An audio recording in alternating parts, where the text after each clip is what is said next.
Hello and welcome to another episode of PRFC Fan Show, a fan show by fans for fans. I'm Kevin. And I'm Edward, and little known fact, I was the 6th member of the Jackson 5. But move over, Tito, because we have soccer to talk about tonight, don't we, Kevin? You know what? The Jackson 5 did not grow their afros on their chin. I'm still working on mine up here. Unfortunately, I've lost some of it over the years. All right, we're going to move on to soccer. So, Edward, we had a small game happen this past Saturday night. Small game? Do you know what we are? No. Have you been paying attention? No. Well, the rest of the world has. We are the Western Conference champions! Hey, see, he'll do that, but would he do ghost hands? No, I don't understand this at all. But, yeah, we are the Western Conference champions, and everything soup to nuts about that day and night were magical, except for the buses, and we're not going to get into that because we really do appreciate the fact we had buses supplied to us. I mean, what a stand-up move by PRFC. We had fans on the buses, we had fans driving on their own, we had fans flying in. We showed up and we represented huge in that stadium. And as one of the fans who missed out on this, I had to go to a wedding if anybody missed that. I missed out on the magical nut soup that Kevin's talking about, but it was incredible to see on the feed. You could hear the fans loud and clear. It was amazing. Like, we'd score a goal, and all you could hear was our fans cheering. I mean, the Banditos and the Red Fury cheering together. The fans were incredible. The team was incredible. As a matter of fact, that brings up a good point. I don't know if this has been thrown out there, but has there ever been any talk about the Red Fury and Banditos joining together? I think that would be really cool. No, we're not bringing that up again. Please stop. Okay, fine. I'm done. I won't do it again. You see, if you have to bring something up and immediately backtrack or spend more time justifying that proposition that you have, you just need to leave it alone, man. By my measure, that means I've succeeded, but we differ on that. But no, the fans were incredible. The play on the field was incredible. We had a couple great goals by who else? Chris Cortez scores, and then, of course, Didier Drogba scores also. Mm-hmm. And it couldn't have played out more perfectly. I mean, Chris has been a staple all season. He has the record for most goals for a PRFC player in a season, which is incredible. And Drogba is, well, you know who Drogba is. So to see both of those guys get one was fantastic. And you know what? We want to do a big shout-out to Chris. You were talking about this before, Edward, because, Chris, you know what?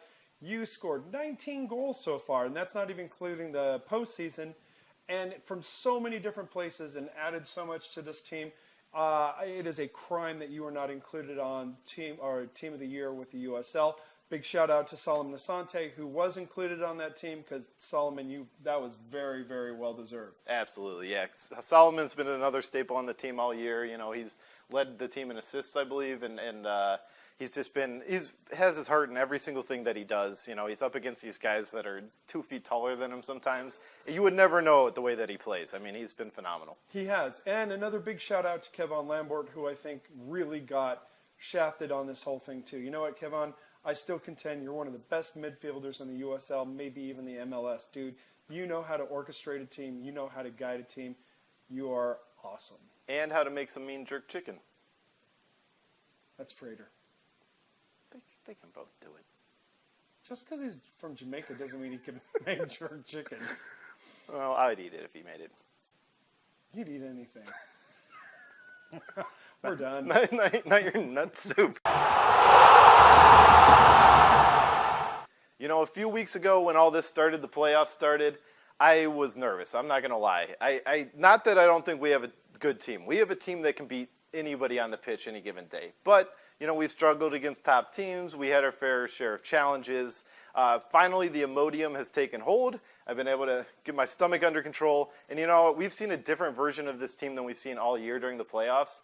We've seen everything has seemed to sort of coalesce. They're playing better together. People are getting the right positions. And we've had some very strong lineups from Rick Schantz. You know, I think we're really going after this, and it's great to see. I've never had more confidence in this team than I do now. I think we could beat anybody, and I'm looking forward to us beating Louisville next week. You know, I think you're absolutely right. What we've got is we've got strength and focus that we haven't had before. It just seems to be coming in form right now, and resiliency. If we are running into problems, we are bouncing back. We're taking it. We're handling our stuff. We're coming back.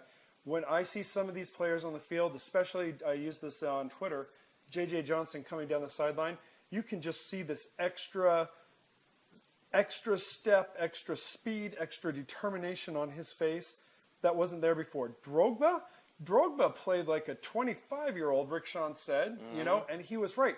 Drogba was all over the field. Chris Cortez has been all over the field.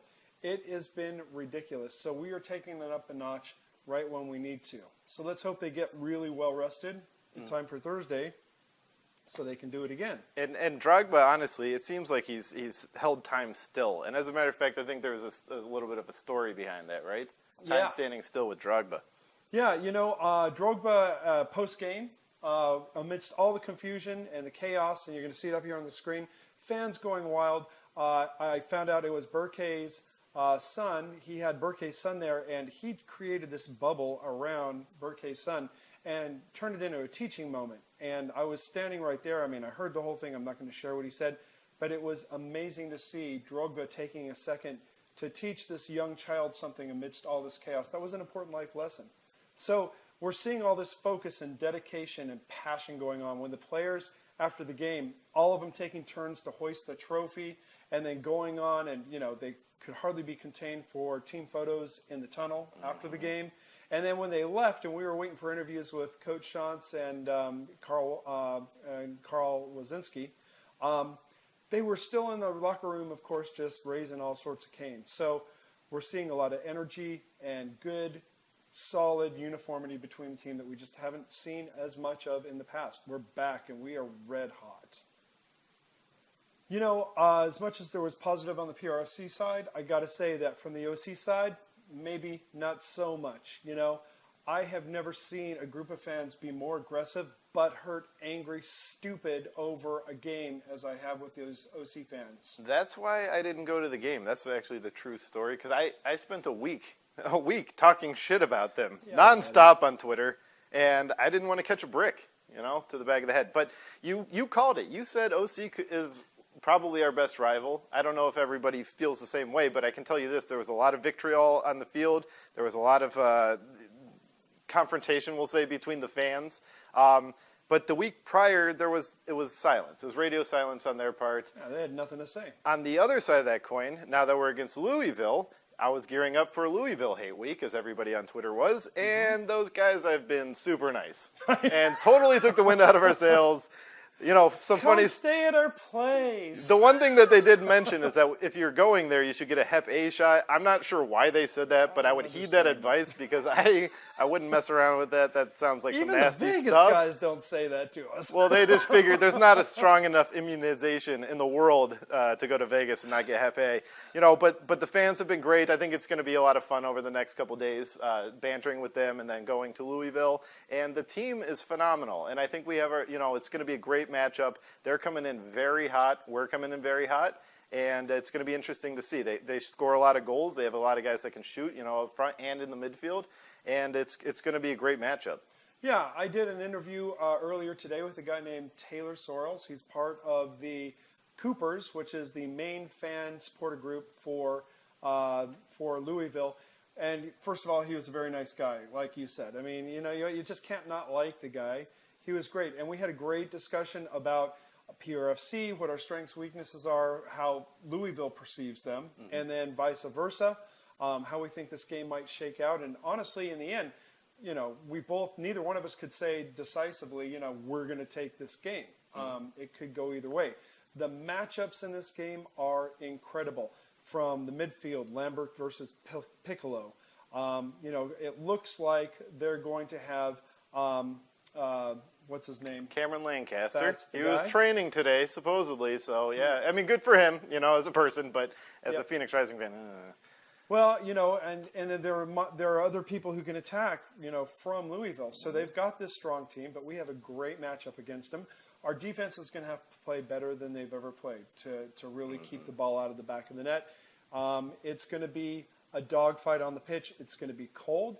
It looks like it's going to be raining and probably not a subtle little drizzle. This is going to be a rain night. So bring your jacket because I know you're going to the game. I am going to be there. On the other hand, I'm going to be staying in Phoenix, and I'm going to be attending Phoenix Rising's watch party, which is at the Phoenix Rising Stadium. How cool is that? That is incredibly cool. I think everybody sort of talked about doing something there for a while, and the fact that they're doing it is going to be great. Kenny and Crash tweeted out today that we were going to have 5,000 fans there. I think we can do a little bit better than that, honestly. I mean, the momentum behind this team and the fan base and the entire city. I mean, everybody is really taking note of what's happening. Be there? If oh you've my been God! At a PRFC game, why wouldn't you want to be there? Happy hour drink prices. I mean, you can't beat that. Although that does concern me a little bit. It's not dollar beer night. You know, it's not a dollar beer night. I'm like, no, it's got to be a dollar beer night. That's true, but I think they are giving the lift discount. So if you buy beer in advance and you buy it in bulk, you can pretty much make out for $1 beer. You can head out to the game after having pre-gamed, and then you can have a hell of a time with 5,000 plus other fans. And it's just going to be a lot of fun. I'm looking forward to it. I'm going to be talking to some of the fans there, and I would love to hear from you. Yeah, that will be fantastic. I will be doing the same thing on my side. I'm going to be talking to a couple of the supporter groups there just for the fun of it. And then hopefully if I get a media pass, I'll be able to get interviews with coach and players post-game when they're hosting that trophy up in the air. It is going to be a great time. I just wish it was going to be warmer, but, you know, we'll deal with that as it comes along.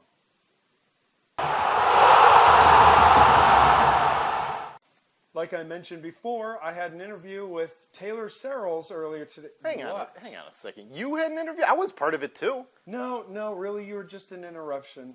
Okay, I might have walked in the middle of it and asked him if he was filmed this last night. Turns out he was doing it live, but I did say hi on the camera, and I think that counts. I asked him how he was doing. That counts as an interview. You know what everybody wants in their interviews? They want somebody ringing the doorbell, not once, but twice, walking in and then pointing at it and going, hey, that looks like a great interview. It's perfect stuff. Yeah, that's why I'm on the show. But anyways, I did catch the end of it, and Taylor was awesome. I mean, he's a super knowledgeable guy. He knows his team inside and out. So take a look at that interview. It's great stuff. We are the PRFC Fan Show, a fan show by fans for fans. I'm Kevin. And we're Western Conference champions! And I'm Edward. That's what I meant. We'll see you next time.